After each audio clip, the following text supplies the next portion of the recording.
আসসালামু আলাইকুম। কেউই ভালো নেই নিশ্চয়ই, কারণ আজকে এসএসসি দাখিল সমমানের পরীক্ষার রেজাল্ট দিয়েছে। রেজাল্টের যে অবস্থা দেখলাম, আমাদের যে করিমগঞ্জে থানা রয়েছে সেখানে বিশেষ করে আমাদের এলাকার কথাই বলি, নানশ্রী উচ্চ বিদ্যালয়ের ফলাফলের অবস্থা খুবই খারাপ। এর পিছনে কিন্তু শিক্ষকরা দায়ী নয়, ছাত্ররা দায়ী, অভিভাবক দায়ী, কোনো কোচিং সেন্টার দায়ী নয়, কোনো প্রাইভেট যারা টিউশনি করান তারাও দায়ী নয়। কথা হচ্ছে, আপনারা অভিভাবকগণ এখনও সময় আছে, সচেতন হন। আপনার সন্তান কোথায় যাচ্ছে, কি করছে, কার সাথে মিশতেছে, কোনো মাদকের সাথে জড়িত কিনা, অথবা পড়াশোনা ঠিকমতো করতেছে কিনা। আসলে আমাদেরই সমস্যা, ভুলটা আমাদেরই। আমরা সচেতন না হওয়ার কারণে, আমাদের সচেতনতার অভাবে আজকে আমাদের সন্তানদের এই অবস্থা।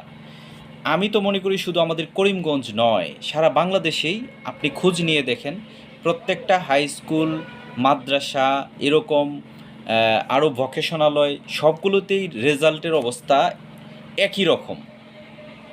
50-এর নিচে পাশের হার, আর জিপিএ তো বলতে গেলে নাই। যারা পেয়েছে তাদের অভিভাবক সচেতনতা, স্কুলের সচেতনতা, অভিভাবকদের গুরুত্ব সব কিছুই নির্ভর করেছে একটা ছাত্রের ভালো রেজাল্টের উপরে। একটা ছাত্র যে শুধু তার নিজের পড়াশোনা দিয়ে সে ভালো রেজাল্ট করবে সেটা না, আপনাদেরকে তার দায়িত্ব নিতে হবে। তার পড়াশোনা আগে থেকে কন্ট্রোল করতে হবে, তাকে পড়াশোনার প্রতি মনোযোগী করাতে হবে। এখন তো তারা পাবজি, বিভিন্ন গেমস, তারপরে অনলাইন যে জুয়া রয়েছে সেগুলোর প্রতি, টিকটক, সেগুলোর প্রতি তারা আগ্রহশীল।